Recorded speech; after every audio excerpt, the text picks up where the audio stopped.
Hi, this is Brandon with Android Advice and Tutorials. Here I'm going to do a quick review, kind of overview of the Pebble Time Round. This is the particular style that we decided to grab. Now first I'll start with, this just shipped November 8th, started shipping November 8th, and those of you that backed them up on Kickstarter, you get that $50 discount, so I kind of missed out on that one, but either way, this is what you get, and this is what it looks like. It has a magnetic charger, which I'm not going to pull out. I'm just going to go over the watch itself. Basically, one of the big key factors in this is the fact that it's really thin and really light. To be honest, it's the thinnest and the lightest smartwatch right now in the world. So it's 7.5 millimeter thin, and it can actually be called thin because it's in the 6 to 8 millimeter range. And it's 28 grams, which makes it extremely light. You can barely even tell it's in your hand.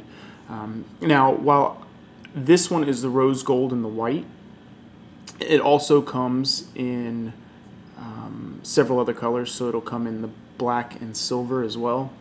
And this here will be silver with white in the middle, or black with black in the middle where the white is. Now, the straps, on the other hand, come in several sizes and colors. This is a 14 millimeter strap for people with smaller wrists, women, and younger men. And it also comes with a 20 millimeter strap. Now, the great thing about that is the fact that these are standard straps. So here you can actually, just pop these straps off and get any standard strap from anywhere that has watches in general, like your traditional watch bands. But the straps that you can get from Pebble include, of course, the white one that we have here, but you can also get like a stone gray color. Flame red leather is what they call the other one, which is basically red. And then in the smaller ones like this, you can get the Nero black and Nubuck brown. So is in the larger one. The Nubuck brown is the larger one, sorry. So that's what they call them. So, but it's basically just brown and black. Like the standard that you would see is like a brown leather and a black leather. There will be metal bands soon, so that'll be kind of cool that you can interchange these with metal bands that they have. But you can, like I said, you can go anywhere you want and go ahead and just grab the metal band. The watch itself did lose a couple things though, and over other Pebble watches, which are still nice and comparable to other smartwatches on the market. One thing that it lost was the fact that you do not want to drop this in water. You don't even want to wash dishes with this in your, on, because if you get too much water, it just goes under for a minute. It may or may not survive. It is the IPX7 design, which means don't let it get under the water, but rain, and things like that will be fine. Now, strength-wise, it's really nice because this is a marine grade stainless steel, so you don't really have to worry about it getting dinged and nicked up too easily. And the glass, while round makes it a little bit stronger anyway, is a 2.5D Gorilla Glass, which keeps that from chipping and nicking and scratching, which is really nice. Now, as I mentioned earlier, the things that it lost, one being the ability to get really wet. The second is its battery life. With the color e-paper display, which is really nice, it has actually lost, it no longer has the week of battery life. It now only lasts about 2 days. Now, I say only because for Pebble, that is a very short period of time. But for other smartwatches on the market, you generally don't get any more than a day and have to plug it in every night. This one you can skip a night every other night and be fine. On the other hand, it also charges a full day's charge in about 15 minutes. So if you need it for the rest of that day and it dies, third day in the morning, and you forget to plug it in for 2 full nights, you can plug it in for 15 minutes, put it back on your wrist, and you're good to go. Just try to plug it in that night. It has a built-in mic right here in the front that you can kind of see down there at the bottom, a little dot.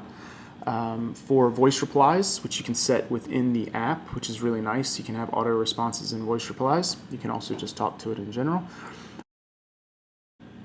And the notifications and things show up, obviously on the screen, but can be, changes can be made in the app just like you can with the earlier Pebbles. I will say too, the non-touchscreen is kind of nice. I have several smartwatches that I use on a regular basis, and I'm always bumping the screen, and I'm always it goes black right when I go to look at it. This one's always on because it gets such good battery life. There's no need for it to go to sleep. And without the touchscreen, you're not accidentally tapping things. It uses the hard buttons. You have your, selection button, or, open the apps. And then you have your up arrow and down arrows to go to different things. And then you have this button over here, which is your back button. So it'll go back to this screen. Or back one screen if you're somewhere else. Like, for instance, let's go to settings, notifications. Now you can hit this button. It'll go back, back, back. Very easy, very clean. The buttons click hard enough to where you're not going to accidentally click them, but gentle enough where it's not, you're not sitting here squeezing the watch like crazy. So overall, this is probably our favorite smartwatch right now. Of course, it's new. Kind of happens with technology. Like I said, this was available last week. Some people in the UK, I believe you can get it in the UK now and other parts of the world, but most, if you order it online, I believe. If you do not order it online, you probably have to wait for it to get into stores a little bit closer to Christmas, from the sounds of it. This is compatible with the iPhone 4S, or really anything with iOS 8 or better. Android, you will need 4.3 or later, I believe. So, if you have any questions about it, or you want to see something else, just holler at me in the video, the comments here, or head on over to Android Device Tutorials and let me know there. So, thanks for watching.